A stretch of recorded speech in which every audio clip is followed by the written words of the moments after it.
Sejak kapan yayasan ini berdiri? Kalau Yayasan Sayyidi Ahmad Rais sendiri berdiri itu sejak tahun 2021, 2022. Tapi untuk Majelis Taklim itu berdiri sejak saya pulang dari pesantren tahun 2016. Alhamdulillah kegiatannya masih berjalan sampai dengan sekarang. Ya, apakah di Majelis Ta'lim ini menerima zakat? Untuk penerimaan zakat sendiri secara khusus eh, paling hanya zakat fitrah setiap tahun yang sudah ada. Kalau untuk zakat mal sendiri kita tidak pernah menerimanya karena mungkin kita di sini tidak membuka lembaga amil zakat atau secara khusus mendeklarkan atau mengajak para masyarakat yang sudah mampu untuk berzakat untuk diberikan zakatnya kita kelola timnya seperti itu. Menurut Ustadz, zakat itu apa? Menurut saya pribadi zakat itu adalah suatu ibadah yang diwajibkan kepada masyarakat muslim sebagai bentuk pengabdian kepada Allah melalui sesama, melalui usaha saling tolong menolong supaya kehidupan ini lebih sejahtera. Menurut Ustadz, zakat itu dibagi menjadi berapa dan pengertiannya apa? Menurut saya zakat itu secara umum ya dibagi menjadi dua. Yang pertama zakat fitrah yang diwajibkan ke seluruh umat muslim baik yang dianggap mampu para abdinya ataupun yang dianggap kurang mampu, baik itu fakir, miskin, siapapun itu yang beragama Islam yang baru lahir diwajibkan untuk membayar zakat. Dan yang kedua yaitu zakat mal. Nah, zakat mal ini hanya diwajibkan untuk orang-orang tertentu saja yang sudah akil baligh dan juga memiliki kelebihan harta sampai dengan nisabnya. Apakah nanti ada observasi tertentu untuk orang yang menerima zakat ya? Untuk observasi tertentu jelas ada ya, karena untuk mustahik zakat sendiri kan ada beberapa kriteria, mulai dari fakir, miskin, terus duafa, ibnu sabil, sabilillah, terus para janda gitu. Pasti ada observasi tertentu. Tinggal yang ada di sekitar kita itu yang mana sebagai mustahik zakat. Berarti apakah observasi itu penting? Jelas penting, karena kalau seandainya tidak kita lakukan observasi terlebih dahulu maka zakat yang kita salurkan itu akan tidak tepat sasaran. Kalau seumpamanya tidak tepat sasaran artinya kita sebagai amil itu bisa disebut zalim. Karena apa? Karena orang yang seharusnya menerima zakat itu tidak menerimanya, dan orang yang seharusnya tidak menerima itu menjadi penerima. Iya. Terus apa yang membedakan penerima zakat dalam kategori fakir dan miskin?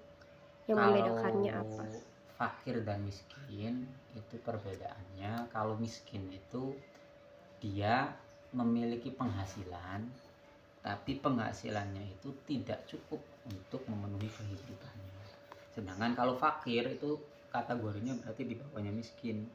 Dia tidak memiliki penghasilan dan juga apalagi untuk memenuhi kehidupan dia sehari-hari.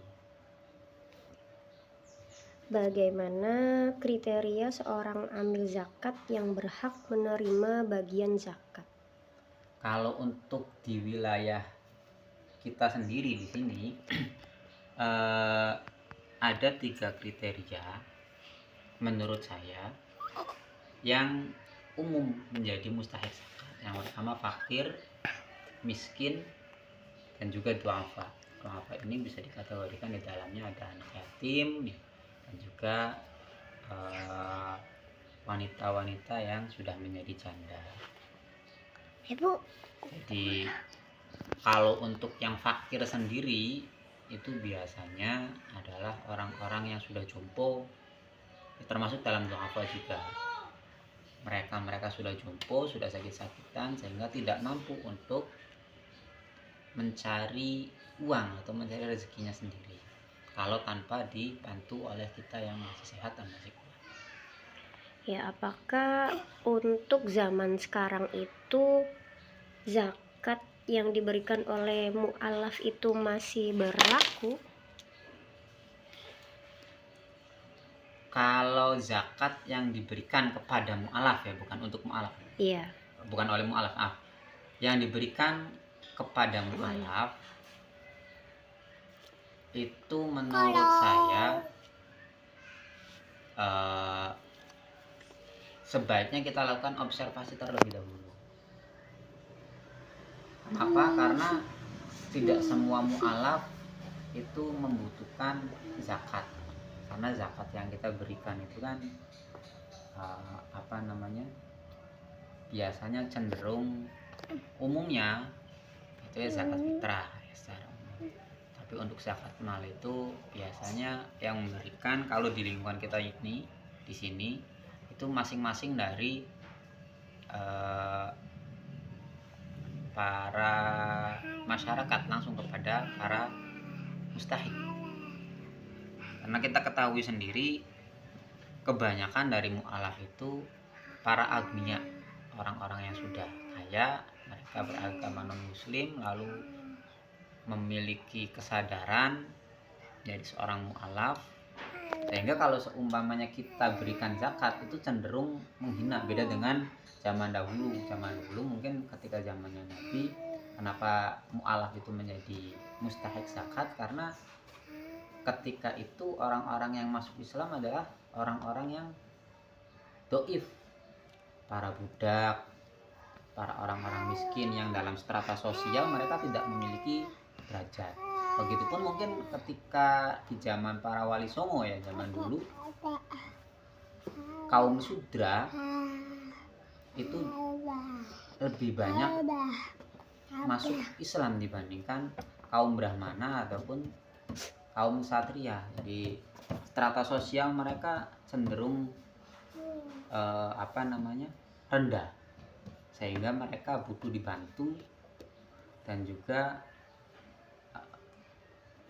berhak menerima zakat. Kalau sekarang kan keadaannya sudah berbeda, mungkin seperti itu. Bagaimana rikob itu termasuk zakat atau budak ya? Penerapannya di zaman sekarang itu bagaimana? Apa rikob? Budak. Oh, kalau zaman sekarang kan sudah tidak ada budak. Mungkin penerapannya bisa digantikan ke ART, atau yang umum di sini ada buruh cuci ataupun ibu-ibu yang biasanya menjadi buruh setrika dan lain sebagainya. Orang-orang tersebut bisa dikategorikan miskin. Kenapa? Karena ibu-ibu itu sampai rela untuk ikut bekerja mencari nafkah untuk menghidupi kehidupan keluarganya. Biasanya seperti itu. Dalam keadaan sosialnya juga ibu-ibu yang sudah menjanda atau suaminya sudah sakit-sakitan, mereka rela menjadi buruh cuci ataupun ART di rumah-rumah masyarakat yang dianggap memiliki kelebihan harta. Maka mereka berhak menjadi yang mustahik zakat. Mereka berhak menjadi mustahik zakat. Kenapa? Karena itu kategorinya miskin sebenarnya, bukan karena kategori budak. Seperti itu. Ya, sekarang bagaimana cara penyaluran zakat untuk kategori orang yang berhutang? Untuk penyaluran zakat bagi orang yang berhutang, sebenarnya secara umum sama dengan mustahik yang lainnya, tapi dalam hal ini jarang sekali ya untuk di masyarakat kita, kecuali dari lembaga-lembaga zakat seperti Basnas yang ada itu kan, saya baca di Basnas itu ada bantuan untuk pelunasan utang, tapi pada realisasinya sendiri ketika kita meminta bantuan kepada Basnas seringkali tidak sesuai ekspektasi yang kita harapkan. Jangankan untuk pelunasan utang, karena pelaksanaannya ketika saya membantu masyarakat dalam keadaan terdesak, dirawat di rumah sakit, butuh perawatan, dan meminta bantuan kepada Basnas, itu yang cair bantuan yang diturunkan oleh Basnas paling kisaran 10-20%. Sebenarnya sendiri kan kalau seumpamanya zakat untuk orang yang memiliki hutang, zakat itu langsung diberikan kepada penghutang. Ya, seperti itu. Dengan atas nama pelunasan hutang orang yang menghutang tersebut. Ya, sekarang bagaimana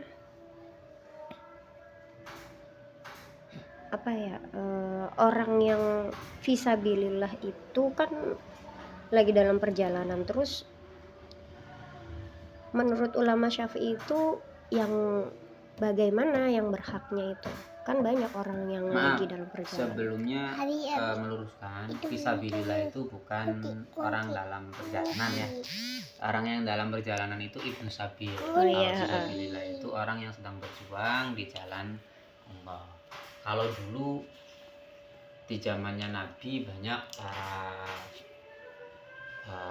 kaum, baik itu dari Ansor ataupun Muhajirin, yang mewakafkan dirinya untuk li'a'na'i kalimatillah, berperang di jalan Allah, lalu mewakafkan dirinya untuk mengurusi masjid dan lain sebagainya tanpa dibayar. Perlu digarisbawahi di sini, tanpa dibayar. Mereka menjadi prajurit, mereka menjadi marbot masjid dan lain sebagainya itu tanpa dibayar. Nah, mereka itu menjadi mustahik zakat dalam kategori fisabilillah. Sekarang sendiri orang-orang tersebut sudah tidak ada. Marbot masjid sekarang sudah ada bayarannya. Tentara, baik itu TNI dan lain sebagainya, polisi, itu juga sudah ada bayarannya, dan bahkan lebih kaya daripada orang-orang atau masyarakat pada umumnya. Jadi menurut saya untuk mustahik zakat dalam kategori fisabilillah adalah orang-orang yang tadi menegakkan kalimat Allah tanpa digaji. Bisa jadi di sini ada guru ngaji dan lain sebagainya, mungkin seperti itu menurut saya. Karena pada hakikatnya beliau-beliau itu guru ngaji atau ustadz-ustadz kampung yang ada di masyarakat yang tidak memiliki gaji, itu adalah fisabilillah. Nah, terus kalau misalkan ibnu sabil itu masih berhak menerima zakat apa enggak? Ibnu sabil sebagai mustahik zakat itu kan bisa dilihat kriterianya ketika dia melakukan perjalanan itu kenapa, untuk apa, itu yang pertama. Terus yang kedua, ibnu sabilnya itu anak jalanan yang bagaimana, apakah dia termasuk anak terlantar, diterlantarkan oleh orang tuanya, ataukah ada beberapa orang yang pernah saya temui di jalan ibnu sabil di situ adalah para musafir yang memang beliau bepergian untuk menuntut ilmu ataupun untuk melakukan ziarah atau untuk melakukan sebuah tirakat-tirakat tertentu, menjalankan pesan dari guru-gurunya, maka menurut saya karena perjalanannya itu bukan dalam bentuk untuk melakukan maksiat, maka mereka berhak menerima zakat. Berbeda dengan Ibnu Sabil yang ada sekarang. Maaf, bisa diambil contoh anak-anak touring, biasanya didominasi oleh anak-anak Vespa ataupun anak-anak pang yang pergian ya hanya untuk sekedar mencari kesenangan, dan di situ terjadi ikhtilat di mana laki-laki dan perempuan bercampur tanpa adanya batasan. Maka orang-orang tersebut tidak berhak menerima zakat atau bukan termasuk dalam mustahik zakat karena bepergiannya bukan untuk beribadah dan syarat dengan tujuan untuk melakukan maksiat. Ya, berarti untuk sekarang apakah harus zakat itu dibagi sama semua asnaf? Enggak, kenapa? Karena mustahik zakat sekarang yang ada di fikih, yang diterangkan dalam ilmu fikih itu sekarang sudah banyak yang tidak relevan. Sebagai contoh, budak sekarang sudah tidak ada. Terus fisabilillah secara khusus sekarang sudah tidak ada. Terus Ibnu Sabil juga sekarang sudah sulit untuk ditemukan. Maka yang berhak menerima zakat hanya yang masih ada saja sesuai dengan kriteria mustahik zakat. Berarti apakah aturan klasik ini masih relevan dengan konteks modern pada saat ini untuk pembagian zakat tersebut? Relevan atau tidaknya aturan klasik ini kita bisa melihat dari keadaan zaman. Tinggal nanti kita pandang dengan pandangan usul fiqh. Kita lihat di ijma' dan kiasnya. Menurut ulama-ulama kontemporer sekarang bagaimana? Lalu seandainya contoh yang tadi saya lakukan mengkiaskan budak dengan IRT ataupun buruh cuci, meskipun sebenarnya tidak relevan juga kalau seumpamanya IRT ataupun buruh cuci itu dikategorikan sebagai budak, tapi memang karena tenaga mereka memiliki kemiripan, kegiatan mereka memiliki kemiripan dengan praktek perbudakan pada zaman dahulu, meskipun pada zaman dahulu mungkin lebih ekstrim ya daripada sekarang. Kalau sekarang kan IRT ataupun buruh cuci ada yang cuma sekadar dibutuhkan ketika siang saja terus sore pulang, ataupun mereka menginap di rumah majikannya selama 1 minggu atau setiap 1 bulan bisa pulang dan lain sebagainya. Maka relevan atau tidaknya kita kembali lagi lihat dalam keadaannya nanti, dan tidak bisa pula kita mengambil kesimpulan itu sendiri tanpa didasari dengan hukum yang qat'i, tanpa didasari dengan ijma'ul ulama. Mungkin seperti itu. Terima kasih. Wassalamualaikum warahmatullahi wabarakatuh. Waalaikumsalam.